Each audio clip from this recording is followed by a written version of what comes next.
Man, what's going on, everybody? Welcome back to another podcast where ordinary conversation become legendary. I'm right here with my boy John, my barber. Say what's up, brother? What's going on, guys? Yeah, so we were just in there, got a really good conversation, and John, so what were we just talking about, man? Man, like, that just a lot of us, man, we're guilty of just not focusing on one thing at a time. Yeah. We always struggle with, if we have any problems or things like that, we want to deal with everything at the same time. Yeah. So you spread yourself out thin. You spread yourself out thin, man. And at the end of the day, I know it's hard. Everybody's guilty of this, and myself included, man. And if we focus only take one, all that effort, man, and just put it into one thing, you don't realize how many other things can get solved by that. You feel me? Like it's so hard to focus on one thing when when you're having problems at home, for example, and you're having problems at work, and you're having problems, other problems, whatever the case may be. And obviously, what are we gonna do? We're gonna sit there and we're gonna start saying like, oh, everything that is going on, I don't know what to do, blah blah blah, all that. And I'm like I told you, man, it's not easy. It's not easy. But if we only take that, maybe that 50% that we're spreading all over the place and just focusing on one specific day. So I see some momentum, some progression. Exactly. I've been a victim of it too, bro. Like I had so many different goals and so many different aspirations. And so what I would try to do is like, all right, I want to do this, this, and that. All right, so I'm gonna do this, I'm gonna do that, I'm gonna do this. And then say a month go by, and I only did say one of the goals maybe a few times. They give me a few of my effort.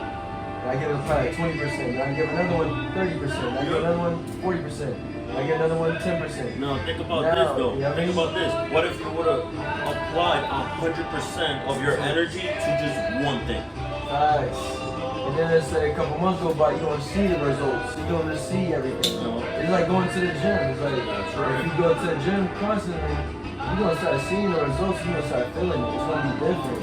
So that's facts, bro. Like if we can apply that into our goals, into issues or problems, especially as the man of the household, we are the leaders, and we are the basically like the managing our household. So if we see this issue going on, say with the wifey or the kids or with the finance or whatever it may be, we should just take, all right, let's focus on one area at a time and just put all our 100% into it, and just think about some ways to make it better. Boom, once we get that solved, all right, let's go to the next one. Once we get that solved, that's the next one. Before you know it, everything's good now. But it took you by focusing one at a time. That's a lot of people can, bro. A lot of people who are trying to do a lot of things, and if they apply this concept, bro, they will see so much momentum. It's, and again, it's not easy, man. It's not easy. We're all gonna be like all over the place. We're all gonna think like, oh, I can't do it, or whatever the case is, And at the end of the day, if you just focus, that's the key. Focus on one thing. One thing is gonna lead to another one, and because you're not like what we were talking about earlier. It's not you're not spreading yourself thin at that point. You're taking everything and putting focus on things, and maybe you solve that one problem that you focused on, and that's gonna fix maybe 2 or 3 that you're thinking about. So it's not only because you fix that problem, the other ones are gonna still be there. For example, let's say you want to start a business because you're having problems at work. Like we said before. Like me, what I'm saying? I'm And there you go. But that's what I'm saying. Like if you're like, oh, I don't want to work here. I want to do my own business. I want to take care of this. I want to take care of that. But see, you're spreading yourself thin, right? So you're putting 20% into your business and you put in, 80% into work. But you don't want to be there. Now shift that 80% and put it into your business. What's gonna happen? Easy. You fix your business, which means that took care of your work, right? So now you killed 2 birds with 1 stone, bro. That's it. Hey, that's it's not easy. It's not easy, but it's doable. Okay, so now let's take people through the journey. So we're talking about like how to do it. So how do you maintain so you can keep that same mindset? Because sometimes throughout the week, someone might forget this conversation. So what is something that someone can do every day to remain focused? Bro, to be honest, it's just consistency. I feel like, if you are going to adopt a certain lifestyle, whatever it may be, it could be, we're talking right now, we're just focusing, in one thing at a time, or going to the gym or something. I don't know, create a routine that is going to, help you build that. I don't know, for me, for example, I wake up at 6 a.m. My routine is pretty straightforward every day. You know what I'm saying? Now, I wake up at 6, I'm not the type of person to be hitting snooze. I just wake up, wake up, take a shower, I'm up, I'm ready, then I'm cooking breakfast for my daughter, for my wife, then I'm preparing my daughter for school, and that's an everyday thing. I don't change it. I do it every day, and that just keeps me, on a straight arrow. You know what I'm saying? Hey, if y'all heard that, he said he wakes up at 6 a.m. and he take care of his family by cooking for them. So all the fathers out there, all the guys out there that talk about that's a woman thing. Come on, man, take responsibility. Make sure you cooking for your family. Yeah, I feel, man. Honestly, man, I don't think that at all. Because at the end of the day, man. See, for example, me in my situation, my wife is a nurse. She works a graveyard shift, so she's working all night. So, I feel like the least I can do is do something like that. You know what I'm saying? When she gets home, she got breakfast. You know what I'm saying? And I take care of my daughter. When I'm at work, and she's off, she takes care of our daughter.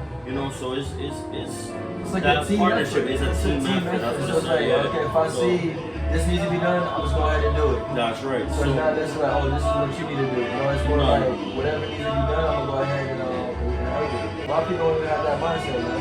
I don't, there's some things that, I agree with when it comes to like, oh, well, this should be X person's job, and, this should be X person's job. Yes, just like everything else. You know what I'm saying? Like, that's fine. I agree with some things, but for the most part, man, if you're with somebody, it should be a team effort. You know what I'm saying? It shouldn't be like, oh no, that's my money or that's your money. It should be that's our money. You feel me? Yeah, it's just one, man. It's one. I don't see it. I don't see it. I know a lot of people. It's like, or a lot of girls, or women, these days. They say like, I'm not saying that everybody's the same, or, but they expect some stuff, straight up the bat, like, oh no, you gotta do this for me, or you gotta do this for me, or you gotta do that for me. Same thing as men, they're like, oh no, well, you gotta cook for me, you gotta clean for me, you gotta wash my clothes, you gotta do this, and at the end of the day, it's like, bro, is it so hard to freaking just grab a laundry basket and throw like some clothes to wash? It's not hard, you know what I'm saying? And same thing, it's just so hard for, women or job that is men, right? They say, some people, they say, hey, throw the trash out. It's just so hard to freaking just grab, you know what I'm saying? That's right, bro. It goes both ways, man. It goes both ways. So for you, I know we're talking earlier, you said things been great between the wife and her. So what would you say has been like the turning point? Is it a communication, or is it just making sure you spending time to treat her, take care of her? Like, what is the turning point for you? I think it's a little bit of both, man, to be honest. I made some mistakes, like obviously, and I realized that at the end of the day, you have to choose. Is that worth it or is it not worth it? For me, it wasn't worth it. You know what I'm saying? I'd rather be with my family. I'd rather be able to see my daughter grow up and have things that I didn't have in my life. As far as like having both of her parents there. You know what I'm saying? And having, seeing them in like school activities and things like that. That's me. So I chose that route, man. And I think communication has a lot to do with it, man. Nowadays, like, I've told you, I've told a couple of my friends, if you don't have communication with your partner, that's gonna lead you down a dark road, man. Because somebody, a third person, is gonna come in, and I'm not talking about men. You know, this goes everywhere. It doesn't matter, men or women. It doesn't matter. You know, it's gonna lead you down a dark road. You know, because it's like that third person is gonna come in and it's gonna start talking to you all night, and you're gonna forget everything you want to hear. And you know, I heard somewhere in a podcast that this girl said, okay, you're gonna leave. You've been with a person for 10 years. And you know you don't feel the butterflies no more, right? But you guys have been through thick and thin, right? And now you met this one person, right? And you're feeling all these butterflies. That's perfect, you know what I'm saying? And you think that everything is gonna be nice, but now you're gonna leave this one person that has stuck by you through thick and thin, right? For this new person that is giving you the butterflies. But what people don't think and realize is this. What's gonna happen when those butterflies go away? Yeah, you gonna go right back to the same thing. So it's the same thing. So now every couple of years you're gonna be changing partners because you don't feel a certain type of way because you don't feel the butterflies. You know what I'm saying? Listen up. Y'all listen up. No, that's weak, bro. Come on. That's weak, bro. That's weak-minded. That was so true, man. You know, you're gonna change somebody that may be like, you know, let's say that new person that you're with. Is that new person going to, you know, send you to, like, when you're sick, are they gonna stick by you, you know, take care of you? And you know that other person that you was with for 10 years, she was always there, or he was always there. So are they gonna stick by you? Are they gonna stay there? You know what I'm saying? That's the whole thing. And now I've seen that over and over again, man. You know, a lot of people, they just be like, oh no, he ain't doing it for me anymore, he ain't this, he ain't that, or she ain't this, he ain't that, whatever. You know, and at the end of the day, it's like, that's cool. You know what I'm saying? But you gotta think about what's at stake, you know, and that's what a lot of people fail to do, you know, what's at stake. You know, in my case, it was my family, it was my daughter, you know what I'm saying? And I always swore, my biological father, he always did that to my moms, you know what I'm saying? I was in that, like, vicious circle, you know, seeing my mom with my dad and not seeing him, and then, you know, all that, you know what I'm saying? And then at the end of the day, do I want my daughter to see that? Do I want my daughter to see that instability at home? No, you don't want that. You know what I'm saying? Or at least that's how I think. You know what I'm saying? I'm in the same mindset as you, bro. Like, I want my daughter can grow up to see, you know, that mommy loves her dad, and her dad loves her mom. Where they madly love each other. But something about love is, it's not always something you feel, bro. It's like something that you have to continue to do. It's not like, oh, we got married, things gonna be like Disney, happy forever, you know, happy ever after. No, bro, you gotta stay put in work all the time. It doesn't stop. You gotta keep putting work. Imagine if you go to your job, you got the job, and then after you get the job, you stop putting in effort. They gonna fire you behind. You'll get fired because you stop doing what you're supposed to do. I feel like in a marriage, you gotta continuously put in work. And with doing that, communication is key. Like we were talking earlier about communication, a turning point in marriage. For me, that was a big turning point in my marriage because the way I grew up, we don't express feelings that much. So like I never expressed my feelings in a healthy way or in a way that I could communicate efficiently. So with being with my wife, she kind of helped me like communicate how I feel, not just necessarily in a relationship, but just in general. And so like whenever we start having issues, for me personally, I didn't want to tell her, or if I feel like I told her it was gonna cause an argument, or I didn't want to hurt somebody's feelings, you know what I mean? So I just kept that to myself. But little did I know that was actually drawing us apart. Yeah. Like me, mentally, I was being standoffish, and my wife didn't even know exactly why. So it's like, that wasn't fair to her. And then one day, you know, in the heat of the moment, I kind of just snapped a little bit, and I said everything I wanted to say. And of course, I said it in a way that wasn't the most polite, the best way to say it, but I got my point across. But ever since then, she was like, hey babe, you know I love you. I've been by your side all these times through all these years. We're about to go on 10 years actually this year. She was like, why would you not feel like safe to communicate your feelings with me. Where I'm your rock, I'm with you, I got your back, you're my ride or die. And so ever since then, like it's been easier for me to communicate my feelings to her because now every time I say something to her, I know she's not going to try to argue with me. She actually going to try to listen to what I gotta say. So now that has been a really big turning point in our relationship, man. And we have definitely grown since then because just like you said, like if you're not communicating with her and you building it up, it can take that one person to come along and they say everything you want to hear, all the stuff you want to hear, and then you start confining them, bro, that's a big turning point. That's a bad one. That's a bad one. Yeah, so it's like, you got to make sure you're confining your wife, confining the person that you chose for your spouse. If it's, you know, if you're a girl, make sure you're confining your husband. Say everything, but the one thing too is like, try not to put your spouse in a defensive mode. You know what I mean? Like, if you put your spouse in a defensive mode, they're not going to understand anything you're saying. It's not going to really register. They're not going to understand that you're actually being vulnerable. You know what I mean? Because once your spouse feel like you're being vulnerable, they're going to be like, oh, let me be more gentle. Let me actually listen to them. So we got to make sure that we're creating a safer environment for our spouse to be able to communicate their feelings however they want to. You know what I mean? No, that's true, man. But you know, it's like I've told you before, man.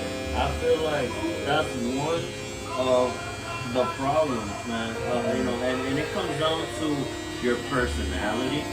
You know, because I'm the same way. I'm the type of person that I'll hold in my feelings and hold them in and hold them in and hold them in and hold them in.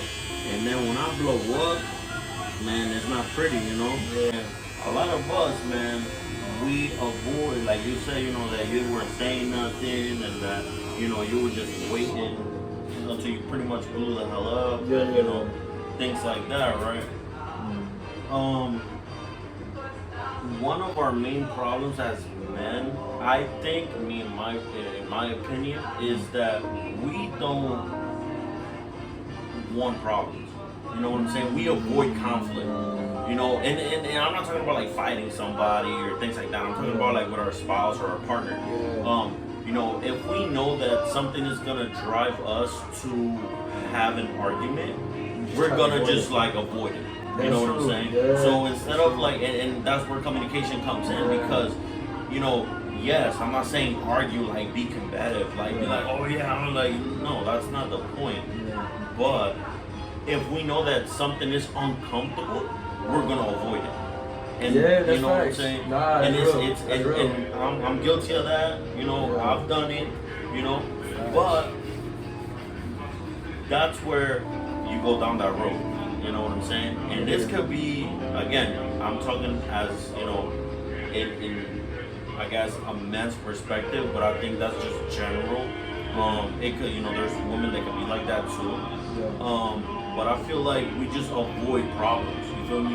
And we're like, oh no, well that's gonna cause something, so I'm not gonna talk about that, or I'm not gonna say what I feel because it's gonna, you know, cause something else, and that's gonna, you know, start an argument, and that argument is gonna turn into a fight, and that fight is gonna, God knows what's gonna happen after that, you know. And it's like I told, you know, one thing I learned from a friend of mine was that, you know, you need to learn how to just be quiet, listen to what the other person has to say. You might not agree, but just listen before you talk. Don't cut people off. You know what I'm saying? Like, don't cut people off.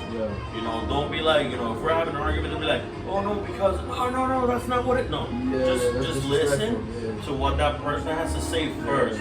Let them get it all out, and then you speak whatever. Because once you listen, you're able to process so much more instead of just like coming out and just start talking crazy and try to be like in the defensive, because that's what it is. Like, you're just trying to be wrong. Another thing is that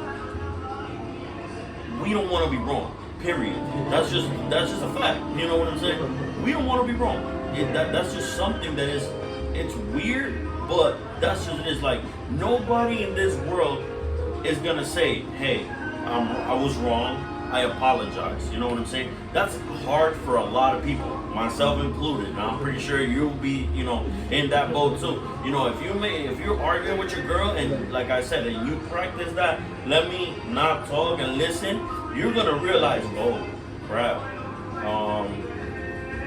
she right. Yeah. But you don't want to say that out loud. You don't want to say like, well, you're right, but that's what's gonna bring you guys closer. That's what's gonna help, everything. Because once you listen and you realize things that you weren't realizing before, you know what I'm saying? That's gonna help because now you're open your mind to so much more, things that at first you weren't thinking of. That's a good perspective, man. I like that because it's like being an active listener. Instead of just listening just to combat it, you're listening to really try to understand the issue or the point of what they're trying to say. So it's like, I think the most important thing is like you said, is looking at your spouse as a teammate. Remember, you guys are in this together. You're not on the opposite team. She's not the op, you know what I mean? Or he's not the op. We're working together to solve the issue. So it's like being gentle when approaching or being gentle to listen. It kind of makes me think of how Christ loved the church. That's how we're supposed to love our wife, love our spouse. It's like, yes, we gotta have those tough conversations because tough conversations leads to what? Growth. If you let it. Yeah. It leads to growth if you let it.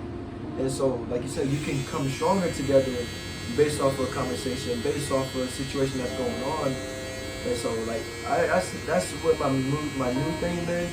It's just trying to approach my wife and my marriage as Christ loved the church because it's going to give me, agape love, mad compassionate, being gentle, but also being stern when I need to be assertive. Because one thing that God made us, we're not just supposed to be passive, you know what I'm saying? We're supposed to be assertive, but assertive in a gentle way. So, it's like I said, it's a double-edged sword. You gotta know when to say things in a gentle way. You gotta know when to say things in a certain way. But all in all, everyone knows their wife. You know what I'm saying? You know how to talk to your wife. But man, this was a great conversation about that, bro. Like, I feel a lot of people can really learn from this and grow from this. And if people actually apply this to their marriage, they can start seeing such a different dynamic between the two. You know what I mean? It could be a lot more peace, a lot more love in a relationship, and just make sure you perceive your significant other as someone that you hold up high. You know what I'm saying? Don't look at your spouse or as someone like, oh, look at this person. Now you gotta look at them with mad respect, love. You know what I'm saying? You gotta build them up. If you're not building your significant other up more than you're tearing down, then you're doing something wrong. Use your words to edify your significant other. Don't use your words to break them down. And I think that's another important thing too that we gotta add to it. Make sure you're building each other up. Yeah, that's one thing, man. I tell you that it will help a lot, man. Like we were talking earlier, I feel it's such a nonsense when people be like, oh no, that's my money, that's this, that's that. Like, no, you're this, you're that. Like, come on now. Like, y'all both living under the same roof. Let's just, take marriage, I guess, or, partnership in that sense, right? You're living in the same roof. Y'all using the same electricity. Y'all using the same water. Y'all using the internet. Y'all using, is that my bill or is that your? No, bro, I understand that some people, they just, hey, take care of this, I take care of this, but if, that person has no money for X, Y, or Z, back them up. You know what I'm saying? Because at the end of the day, when you're down, that person's there. So, don't kick somebody when they're down. Facts. It's like, Facts. Don't kick them when they're down. I don't know, man. And a lot of people have that problem, man. Like, nowadays, And it's weird because I've seen a lot of people, man, now, nobody's getting married, bro. Yeah. And there's nothing wrong with that. Like, if that's your thing, I'm not against it. I respect everybody, But if you decide to take that step and actually be with somebody and live with somebody, man, that's your wife, bro. Yeah. You know what I'm saying? Like, y'all living together, y'all sleeping together, y'all doing everything together, man. And, It's your soulmate. You gotta, Soulmate, bro. like she's there, It's man, deeper, or man. he's there. Yeah. You know, and things have to just be the way they have to be. You know, like so the fighting. Don't worry about it. You know, I know it's uncomfortable, because I know it's uncomfortable, but sometimes it's necessary. Mm. You know. That's what I said. Uncomfortable sometimes bring growth. Even I think the plants. I forgot the plant name, but it's a certain plant. Whenever it's growing, it goes to an uncomfortable stage, and it has to break through a different part of the stem, and it's uncomfortable for the plant. But once it breaks through that one part, bro, it just starts growing like crazy. And I think for us, like you said, when we gotta go through some of those uncomfortable conversations, or the things that we don't really want to talk about, that's on the other side of that is growth. On the other side of that is a blessing, man. And I think even for me, a big turning point too for my marriage, I would say, and these last few months, bro, I've been like getting close to God, bro. Like just making sure I spend time with Him, create time for God, my Father in heaven. And by doing that, bro, like I feel like my vision's been more clear. And I think the biggest thing for me that's been kind of studying my growth, I would say, is that I have too many different goals and aspirations, and sometimes I get distracted.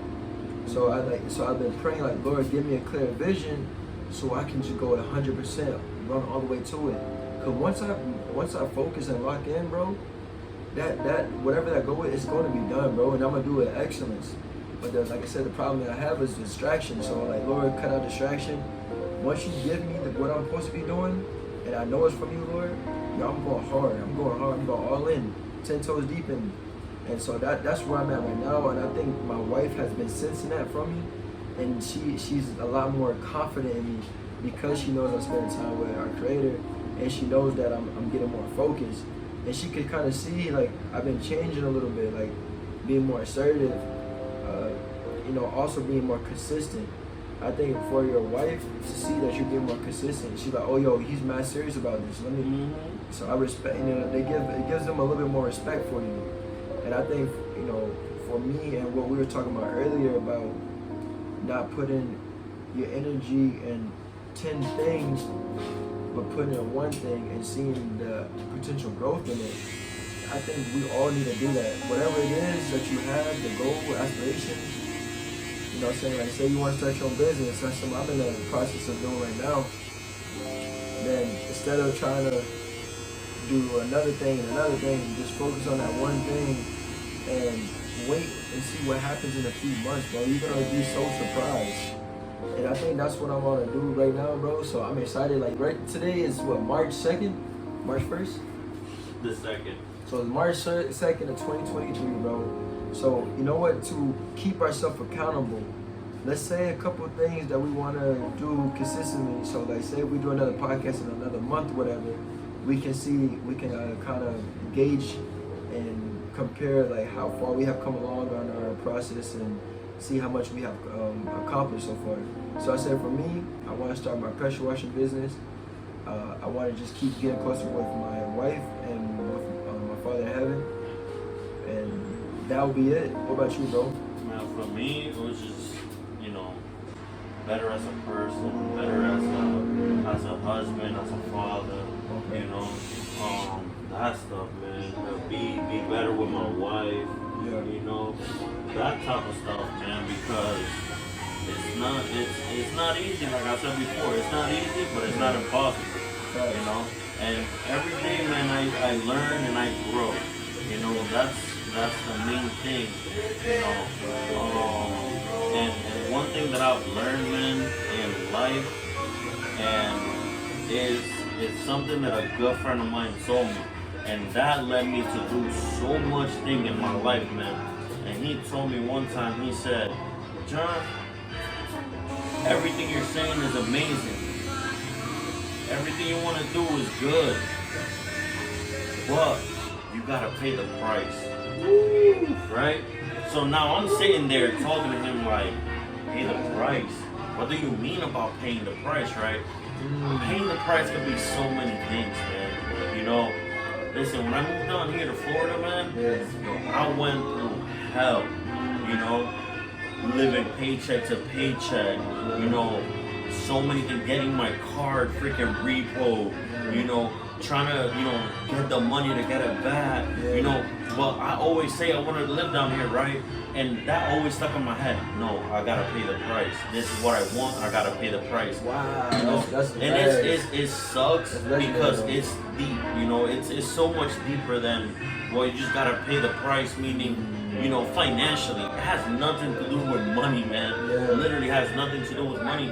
Everything is just, it's mentally, it's spiritually, it's so much more than just, oh yeah, well, I'm gonna pay the price because I bought some plane tickets and I moved on to Florida in my case, or, you know, I paid something and I went here or I went there.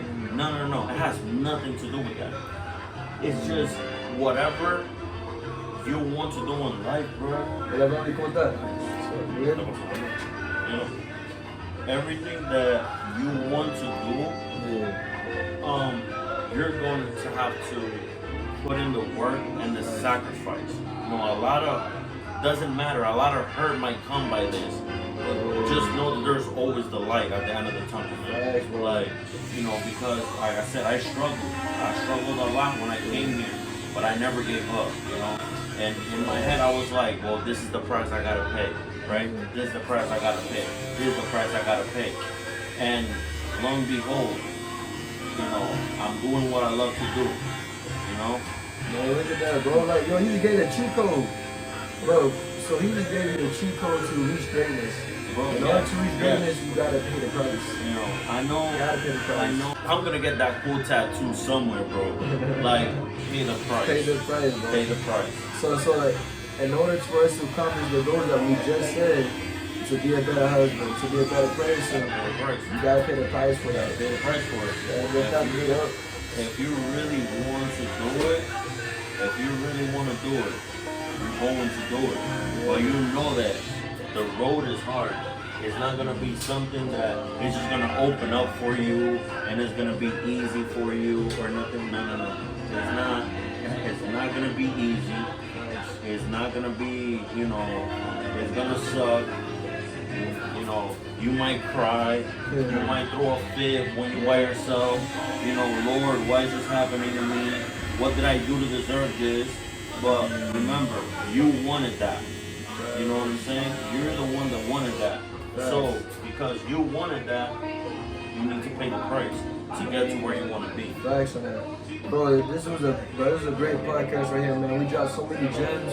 So, bro, y'all need to go back and rewatch this because we got so many different cheat codes for life right here, man. How to help your marriage, man. How to become a better person. How to accomplish goals. How to get to that level of greatness, man. We said it all in this podcast right here. And one thing I just want to leave you guys with is, in order to, if you are sitting around, you're not happy with your life, you're not happy with your situation, you're not happy with your relationship, then you know what? The only person you can blame is you. Do something about it. If you want to really do something different, you have to start putting goals together. You gotta start putting energy into it. You can't just say, hey, I want to do this and never put action to it. You gotta put the work to it as well, brother. So look, you gotta go ahead and pay that price, man.